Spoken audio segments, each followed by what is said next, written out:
gonna switch it up here and do a little bit of basketball news. Big trade. Kevin Durant goes to Golden State Warriors. All right. I swear, as sports fans, sometimes, man, before I get to the trade and everything, get my opinion. Sports fans, this is my opinion. All right.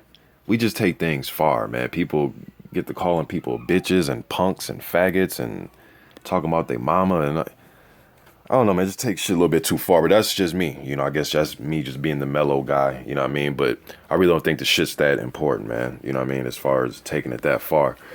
But I just decided to make a video because I was on my man 78 Sports TV channel, and me and Dream Chasing was going back and forth about. I said that LeBron, or I'm not LeBron, but I said that Kevin Durant is a guy that was 48 minutes away from making it to the NBA Finals. The team was up 3-1. They broke down. Golden State wins that series. All right, then he goes and joins that team. And he's also went to the finals years ago when they lost to the Miami Heat. He's one of the top, 5 players in the world, if you want to say top 3, top 4. And then he goes to a team that's already 73-9. Now, I know they're going to have to move some pieces around, but the main pieces are going to stay Curry, Green, Klay Thompson. I think Iguodala is going to stay on that team. I think Barnes already left. So some pieces got to be tweaked here and there. I think they're going to lose Bogut, so they're not going to have no inside presence. But like I was saying in that comment section with Dream Chase, and then other people started joining in. One dude told me, stop acting like that the NBA wasn't rigged in June for the Cleveland to win. And it's like, oh, okay, cool, man. But, I mean, so was the OKC Golden State, was that series rigged too? Because OKC was up 3-1, so was it rigged for Golden State? Like, I get the whole conspiracy theories. Whenever it's playoff time, there's always these things come up. So, you know what I mean? So, some people think that it was rigged last year. But my thing is this. One thing's for sure, two things is for certain, man. LeBron James is still the best player in the league. And I was saying that even when Steph was going on his run. I looked at his run like, damn, that dude doing his thing. Like, Steph is doing his thing. Kind of remind me of AI, the season that they played the Lakers. And I was like, man, AI just on a tear this year, man. He playing with Dikembe and Snow and just guys, wouldn't think would be a good enough supporting cast. He's doing his thing. But to me, Shaq was still the best player in the league. I thought he was still the most dominant force in the league. And that's my opinion about this situation. Now, if you believe different, if you believe Steph Curry's the best player you ever seen, cool. I'm not going to debate that. But I still think LeBron's the best as far as just offense, defense, plays he's able to make. Him as just an athlete, a 6'8", 250-pound athlete that can. He's an explosive defender. He's an explosive offensive player. Is he a perfect player? No, I'm not saying he's perfect. You know what I mean? But I still think he's the best player in the world. All right. And then to me, it's like you put him on any team, in my opinion, I believe that people are going to look for LeBron to win the game. That's just my opinion. Now, you may think different. You may think clutch time, that if you had LeBron and KD on the same team, they'll get the ball to KD. Okay, cool, but I think they'll look for LeBron to make defensive plays and offensive plays, throughout. But as far as KD going to Golden State, I mean, yeah, on paper, it looks like they're just going to run through. They're going to run through the West. Just like on paper, it looked like they're going to just run through the playoffs, and they end up losing 9 games in the playoffs. They only lost 9 games the whole season. This isn't to tear Golden State down, but this is just me being realistic, just a fan of the league, been watching it since the late 80s. Things like this aren't just for sure, man, just because they add Kevin Durant. You have no big man presence, but I believe that now we're in the day and age, man, where every team wants stretch 4 or stretch 5. It's almost like the day of just the postman is gone. It's like you're looked at as a limited player if you're just a post player that likes to just work around the block. DeMarcus Cousins is a guy who I love watching, man, because I don't want the center to be gone. And I'm not saying that Golden State needs a dominant center like Ewing, Olajuwon, Moses Malone, Parrish, Shaq. I'm not saying they need somebody like that, but you need some type of big man inside to control the paint for block shots, just to make people alter their shots or double clutch in the lane. Something. You need something there. So I'm not sure Kevin Durant, I'm not saying they're going to use him as that piece, but he's 6'11", so because it was to the point where Cleveland, they wasn't even playing. What's the dude named Mozgov, the dude that signed with the Lakers? They wasn't even playing him in the finals.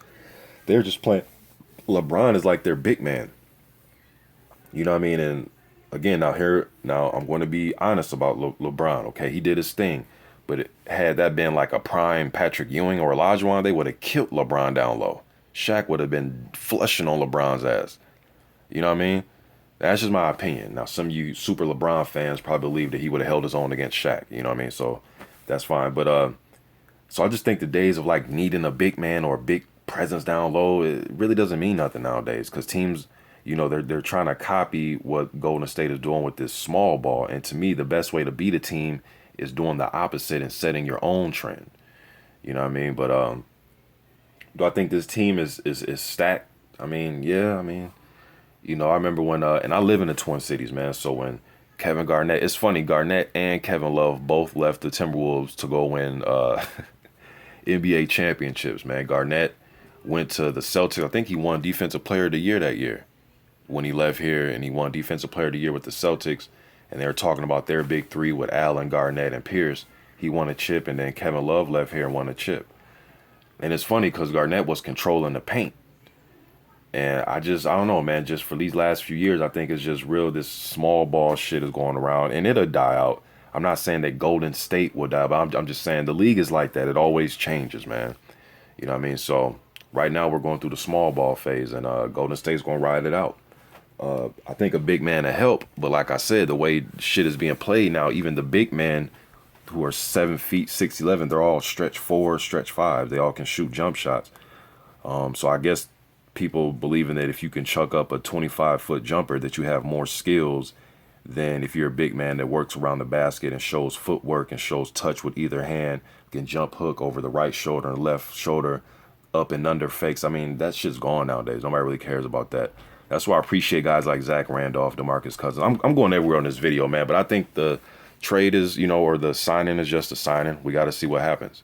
It's too early to say they're going to run through something because we thought they're going to run through the playoffs, right? And they end up losing 9 games in the playoffs. So are they the favorites to win it? Yeah, I can see them being the favorites to win it. You just added Kevin Durant to a 73-9 team. Although you have taken away some important pieces, in my opinion, man. Like the presence that they did have down low, I don't think that they're going to make room for Kevin Durant. But I don't think they really appreciated those big men like that because they would have tried to sign them or just kept their team and try to add something else.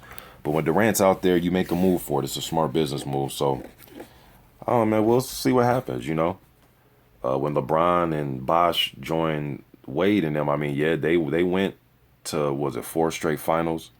You know what I mean? But shit, they came up short against Dallas. I mean, it might be a situation where Golden State might come up short first before they win the championship with Durant. But I don't think this is edge and stone that they're just going to win the chip. And if they do, shit, they do. But me just looking at it and looking at teams go through these things, although this is a different dynamic because you're putting in his prime KD on a team with players that are in their prime. So that's what makes it a little different. But, it is what it is, man. I've seen things like this as far as names being thrown on teams already. But some of those guys are a little bit past their prime, like when GP or Gary Payton and Malone was added to that Lakers team, and the Lakers team came up short. Or like, when Rodman went to the Bulls, he was still, because he led the league in reboundings. I mean, I've seen similar things like this, you know what I mean? LeBron going to Miami. I can't think of every single one right now. Garnett going to the Celtics. So, I mean, I've seen similar situations like this, but I guess we'll see what happens, man. But I'm not ready just to anoint them, going 82-0 and winning a championship. I mean, we'll have to see. By middle of the season, I'll probably have an answer because we got to see how these guys gel together. You would think OKC, when Durant was playing for them and the way Golden State plays, similar ball, similar type of ball, playing style. So they should gel well. And when you have all shooters, they can all shoot. You know what I mean? They just got to find an open man.